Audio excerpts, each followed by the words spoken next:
Hello à tous et bienvenue dans cette nouvelle vidéo. Aujourd'hui on va parler motivation et confinement parce que beaucoup d'entre vous certainement sont lycéens ou étudiants et donc vous devez aujourd'hui être capable de suivre vos cours à distance et donc cela demande une très grande autonomie et je vais vous aider aujourd'hui à acquérir des bonnes habitudes de travail pour réussir à être efficace, productif et surtout à garder votre motivation au cours de cette période un peu difficile. En fait, si je me permets de faire cette vidéo, c'est parce que pour ma part, ça fait presque 1 an que je travaille depuis chez moi et au début, ça a été un peu désastreux, un peu catastrophique. Il était pour moi, honnêtement, très difficile de réussir à trouver un rythme parce que j'ai un studio, que du coup, je mangeais, dormais, travaillais, regardais Netflix, jouais à la Switch, Animal Crossing, confinement 1, RPZ. Et donc, du coup, c'était vraiment la catastrophe. Et honnêtement, aujourd'hui, je m'en sors bien mieux pour plein de raisons et c'est celle que je vais vous partager aujourd'hui. Alors le premier conseil que j'aimerais vous donner, c'est de bien vous préparer. Parce que pendant longtemps, j'étais de la team qui restait en pyjama jusqu'à midi en me disant que de toute façon, c'était pas plus mal parce que comme ça, le midi, j'allais faire ma séance de sport et comme ça, j'allais me doucher après. Sauf qu'en fait, ma matinée en pyjama, j'étais pas du tout productive. Donc vraiment, ce que je te conseille, c'est de faire comme si t'allais en cours. C'est-à-dire que tu te lèves à la même heure, tu te douches, tu t'habilles, tu prends ton café, ton petit déj, tu te brosses les dents. Sauf qu'au moment d'aller en cours, tu restes chez toi. Honnêtement, ça va vraiment aider ton cerveau parce que le cerveau aime les habitudes. Et donc quand tu vas te mettre à ton bureau et que tu auras déjà fait toute ta routine, il va savoir que c'est le moment de travailler. Donc ton cerveau va pouvoir faire le switch et justement parvenir à se mettre en situation de travail. De nouveau, également parce que ton cerveau aime les habitudes, je te conseille d'avoir un espace dans lequel tu travailles et dans lequel tu ne fais que ça. Alors moi-même j'ai un studio, c'est très compliqué. Pour autant, j'ai une table / devenue un bureau et donc sur cette table, je ne fais que travailler. C'est-à-dire que dès que je veux manger, en fait, je vais dans le canapé. Dès que je veux jouer à la Switch également, je ne le fais pas à mon bureau. Aujourd'hui, à mon bureau, c'est simple, je ne fais que travailler. Je m'assois, je travaille. Si je veux faire une pause, je me lève, je vais faire un truc, faire la vaisselle. Mes pauses sont passionnantes. Mais bref, en tout cas, je ne reste pas assise à mon bureau si je veux faire une pause. En tout cas, il faut éviter au maximum parce qu'à partir du moment où tu commences à autoriser ton cerveau à faire autre chose que travailler à ton bureau, eh bien, c'est là que ça va un peu vriller rapidement et que ta productivité va chuter. De la même façon, parce que ton cerveau aime les habitudes, j'essaye de m'imposer un rythme de travail régulier, c'est-à-dire que j'essaye de me lever à peu près tous les jours à la même heure. Et d'ailleurs, maintenant, j'ai même plus besoin de réveil. Trop contente. Et je me couche à peu près tous les jours à la même heure également. C'est quand même le point sur lequel je suis la plus flexible parce que quand tu fais un travail qui est créatif, en fait, personnellement, parfois la créativité, je la contrôle pas. C'est-à-dire que je vais avoir par exemple envie de tourner cette vidéo en ce moment même à 21h30, mais parce que je le sentais. Je sentais que c'était le moment de la tourner. Toi qui suis des cours, il n'y a pas forcément besoin de créativité, à part si tu fais des études d'art ou que sais-je. Mais donc je te conseille d'avoir un rythme régulier parce que pour ton cerveau, ce sera bien plus facile de savoir quand est-ce que c'est l'heure de travailler et en période de confinement, je te conseille d'essayer de repérer les horaires auxquels tu es le plus productif. Le second conseil que je vais te donner, c'est de gagner en autonomie parce que tu en as la chance en fait. Tu vas certainement avoir un planning fourni par l'université ou le lycée ou même le collège de cours en ligne à suivre, mais sur le reste, tu vas être très très libre. Et c'est là que tu vas pouvoir du coup adapter ton planning. Et donc je te conseille vraiment déjà de prendre connaissance des cours que tu vas devoir suivre dans la journée, dans la semaine, dans le mois, et en fait organiser tes semaines autour de ce planning. Par exemple, si tu as une journée de 7 heures de cours, 7 heures c'est déjà assez conséquent, je te conseille de te prévoir une séance un peu plus détente le soir, que ce soit du sport, un repas en famille ou quelque chose qui te fait plaisir. Par contre, si tu as que 4 heures de cours, peut-être que ça va être l'occasion d'y intégrer dans cette journée des séances d'exercice, de rédaction de cours, de reprise de cours, de création de fiches, etc. En tout cas, sache que le plus important c'est d'équilibrer tes journées. Ne te dis pas que tu vas y aller tranquille toute la semaine et rattraper tout une journée. Ton cerveau il sera out, ça ne marche vraiment pas. De manière plus globale, pour que ton cerveau arrive à intégrer les notions plus facilement, en fait, il faudrait plutôt que tu décides de distribuer l'apprentissage. C'est-à-dire que par exemple, si tu sais que pour réviser une matière, ça va te prendre 2 heures de faire telle chose, eh bien ton cerveau il va retenir plus de choses. Si tu décides par exemple de faire 2 sessions d'1 heure ou 4 sessions d'une demi-heure, sur 4 jours différents ou sur 2 jours différents, plutôt qu'une grosse session de 2 heures. Parce que ça va te permettre de revoir des notions et donc ton cerveau va intégrer, en tout cas va ancrer l'information sur le plus long terme. Le modèle que je vais donc te conseiller maintenant, c'est le modèle un peu anti-bachotage. Ça va te permettre d'hacker la mémoire de ton cerveau. Alors qu'est-ce que le bachotage déjà? Le bachotage, c'est le fait de réviser à la dernière minute, juste avant une échéance, le maximum possible pour avoir la meilleure note possible. Sauf que généralement, ce que ça donne, c'est des connaissances oubliées 2 semaines après l'examen. Et en fait, c'est très négatif parce que si tu passes d'année en année en bachotant, à un moment, tu vas arriver à saturation parce que tu auras accumulé tellement de lacunes au cours des années que tu ne seras plus capable d'apprendre les nouvelles notions parce que tu n'auras pas les connaissances nécessaires en amont pour justement les intégrer. La chose avec laquelle j'avais le plus de difficultés quand j'étais plus jeune et étudiante, c'était apprendre par cœur. Apprendre par cœur, c'était très difficile pour moi, je ne m'en sortais pas. Et donc j'ai quelques astuces à vous donner, particulièrement pour ceux qui suivent des études scientifiques. La première astuce, c'est pour toutes les formules, parce que clairement les formules, en sciences, que ce soit en physique ou en chimie, moi je trouvais ça très difficile de les retenir. Donc ce que je faisais, c'est que je prenais la liste de toutes les formules que je devais apprendre pour un cours en particulier et j'essayais de retrouver les liens qu'il y avait entre eux parce qu'il y en a toujours. Très honnêtement, il y en a toujours. Et ça me permettait en fait, une fois que j'avais compris comment parvenir à la formule B à partir de la A, de trouver le lien entre les deux. Et donc comme j'étais capable de redémontrer B à partir de A, j'apprenais que A. Et donc ça me faisait diminuer le nombre de formules à apprendre de manière assez drastique. Et honnêtement, le fait de faire ce travail, ça te facilite vachement ton apprentissage parce que ton cerveau, à force de manipuler les formules, il s'habitue à les voir, il les retient. Et la deuxième astuce qui est un petit peu de la triche, mais en vrai ça passe, c'était de les relire juste avant de rentrer dans la salle d'examen. Moi personnellement, ça m'aidait énormément. Parce que dès que j'arrivais, la première chose que je faisais, c'était les noter sur mon brouillon. Honnêtement, c'est de la triche, j'avoue, mais c'est de la triche gentille. C'est-à-dire que ça me permettait de me rassurer moi-même et si jamais l'examen était beaucoup trop dur, je me disais, j'ai mon brouillon auquel me raccrocher. N'hésitez pas dans l'espace commentaire à partager vos astuces pour apprendre par cœur, je pense que ça pourra clairement en aider plus d'un. Ce qui était également très difficile pour moi à l'époque, c'était la concentration. Et ça, je pense que je me suis bien rattrapée. Pourquoi c'est difficile? C'est parce qu'en fait, je crois que mes cours, ils m'intéressaient pas tant que ça. Surtout en prépa, je pouvais clairement passer des heures à analyser les dessins de ma tapisserie face à mon bureau, à analyser les oiseaux qui passaient à travers la fenêtre. Clairement, je n'étais pas productive. Et en fait, c'était un cercle vicieux parce que je me sentais obligée de rester à mon bureau parce que sinon je culpabilisais de ne pas être en train de travailler. Mais je pouvais vraiment passer 4 à 5 heures à ne rien faire à mon bureau. Alors, j'étais pas l'élève qui fait vraiment semblant de travailler et qui regarde une série. Non. Moi, je regardais la tapisserie, ce qui n'était pas du tout plus productif. Mais en fait, ça me rassurait. Je me disais, ouais, t'as été trop productive, t'as passé tant d'heures à ton bureau, mais pas du tout, je n'avais pas du tout travaillé. En fait, quand c'est comme ça, vraiment le meilleur conseil que je peux vous donner, c'est d'arrêter, c'est que vous avez besoin d'une pause, c'est que vous saturez. Donc apprenez à faire des pauses. Honnêtement, j'étais un peu la meuf qui bossait tout le temps et au final qui n'était pas du tout productive parce que je ne savais pas différencier des moments pendant lesquels j'étais concentrée et des moments pendant lesquels clairement mon travail ne servait à rien. Je pouvais lire et relire des pages sans avoir... c'est comme les gens qui entendent et qui écoutent, il y a une différence. Quand tu entends, c'est que genre, il y a du bruit, t'as des oreilles donc tu entends, mais tu n'intègres pas l'information. Quand tu écoutes, c'est que tu intègres ce que dit l'autre et que tu es capable de répondre. Eh bien moi, je lisais mes cours sans l'écouter. C'était une catastrophe. Ensuite, s'il te plaît, arrête les séries Netflix quand tu travailles. Moi, j'étais pas trop de cette team-là. J'étais plus la team j'écoute de la musique et j'avoue, j'écoutais plutôt de la musique classique. Encore maintenant, j'avoue. Genre ça c'est mon côté intello, j'écoute de la musique classique quand je travaille, en vrai ça m'aide de ouf à me concentrer et puis j'ai toujours aimé ça. Arrête de regarder tes séries Netflix, me fais pas croire que t'es capable de regarder une série en même temps que t'apprends ton cours de maths ou que tu fais ton exercice.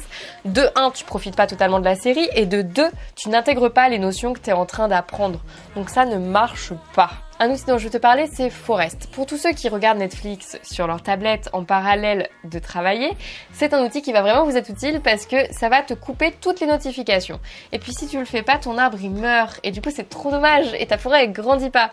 Donc moi perso j'adore utiliser Forest parce que je kiffe cette idée de faire grandir mes arbres dans ma journée et ça me permet d'avoir un traceur de ma productivité. Ça me permet également après coup d'analyser à quels horaires je suis la plus productive, quelles sont les journées pendant lesquelles je travaille le plus, etc. Passons à l'outil magique pour prendre des cours. Notion. Notion, c'est la folie. Après 5 ans d'études et 3 ans de salariat, je pense pouvoir dire que j'ai trouvé l'outil révolutionnaire pour prendre ses cours ou gérer son business. Ça marche pour les deux et vraiment, je te conseille d'y passer tout de suite. Non seulement ça va vraiment te faire gagner en productivité, en efficacité, mais ça va également te former pour la suite parce que peut-être qu'un jour tu travailleras dans une entreprise qui utilise Notion puisque de plus en plus d'entreprises l'utilisent, dont moi, et vraiment c'est un outil qui est juste incroyable. Alors peut-être que tu connais déjà les outils type Trello, Evernote, Beer, Google Doc, Jira, bref, je vais pas tous les citer. Tous ces outils-là, tu peux les oublier et les remplacer par Notion.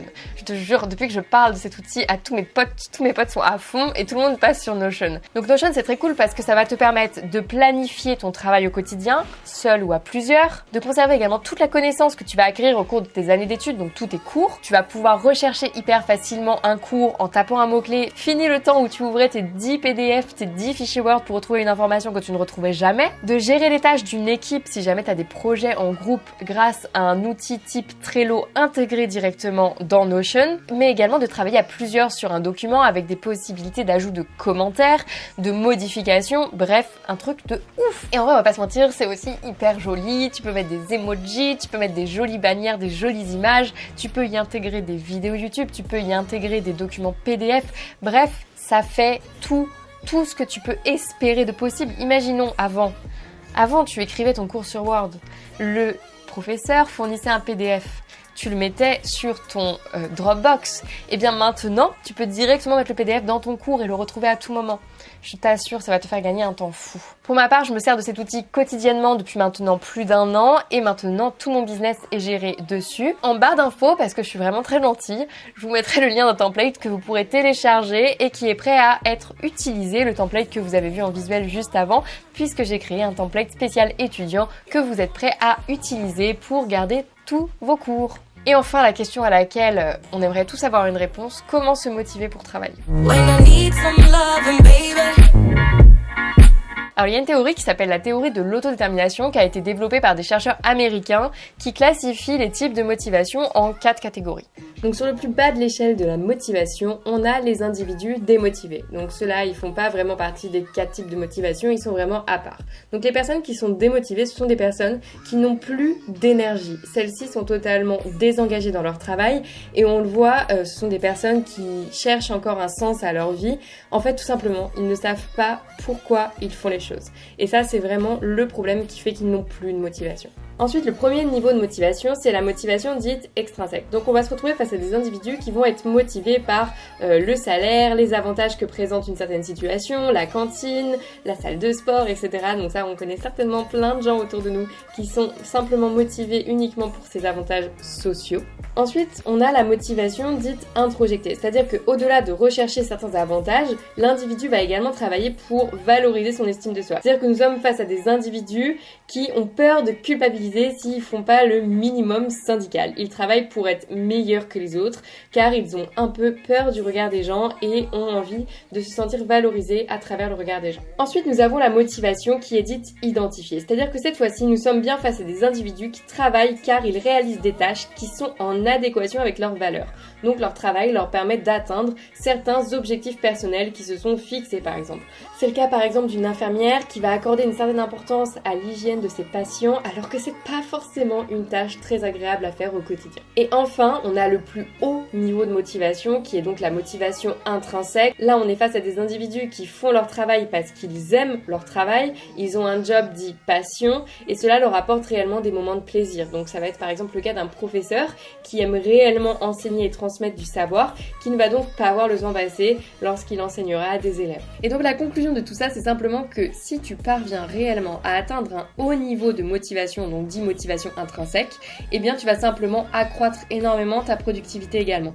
Tout simplement parce que tu auras compris pourquoi tu fais les choses. Donc ça passe par comprendre qui tu es, qu'est-ce que tu aimes, quelles sont tes valeurs, et là tu vas réellement pouvoir te construire un travail au quotidien qui te correspond vraiment, et alors je t'assure, il est possible que le travail ne soit plus une corvée, mais réellement un job passion parce que tu aimeras les tâches que tu fais au quotidien. Et je te conseille vraiment d'essayer de comprendre ce que tu aimes aujourd'hui pour réussir à faire quelque chose que tu aimes demain, simplement parce que le travail c'est un peu quelque chose que tout le monde doit faire, et quand on sait le nombre d'heures qu'on passe à travailler dans une vie, autant que ce soit quelque chose qui nous plaise. Ensuite, petit mot pour vous aider à vous motiver. Personnellement, j'analyse tous les jours les choses sur lesquelles j'ai le contrôle et les choses sur lesquelles je n'ai pas le contrôle. En fait, le confinement, ça peut être très stressant parce que c'est une phase totalement d'incertitude où il y a beaucoup de choses, on ne sait peut-être pas dans 1 mois, 2 mois ce qui va se passer.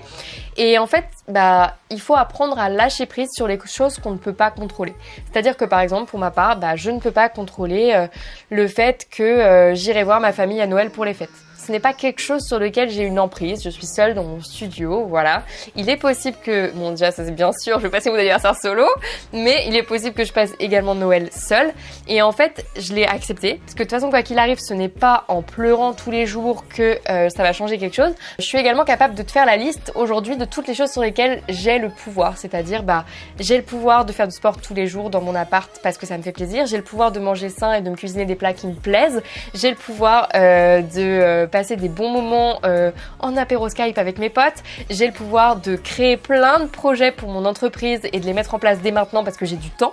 Et donc en fait, j'en profite justement pour faire toutes ces choses que je prenais pas forcément le temps de faire avant. J'ai même commencé un nouveau jeu sur la Switch que j'adore qui s'appelle Zelda.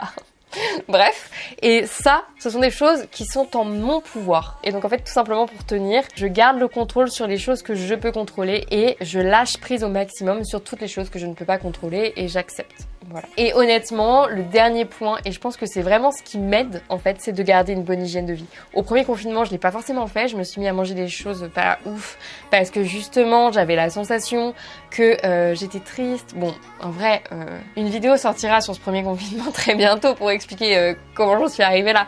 C'était pas la folie dans ma vie, donc forcément, je mangeais mal, j'ai arrêté le sport, enfin, je faisais tout. C'est un cercle vicieux en fait, plus tu vas mal, moins tu fais de choses qui te font du bien.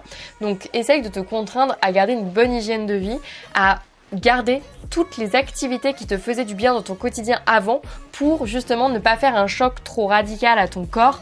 Moi typiquement là, ce confinement je le vis bien mieux que le premier parce que j'ai continué à faire du sport, j'ai continué à manger la même chose, j'ai continué à travailler au même rythme. La seule chose qui n'a pas continué c'est les sorties etc. et je les ai remplacées par d'autres moments et ça c'est quelque chose qui finalement me fait du bien au quotidien. Donc je vous invite à me donner vos conseils en commentaire pour réussir à rester motivé et productif pendant ce confinement parce qu'il faut pas croire, tous les jours c'est pas rose. Il y a des jours où clairement j'ai la flemme de sortir de mon lit, il y a des jours où je fous rien.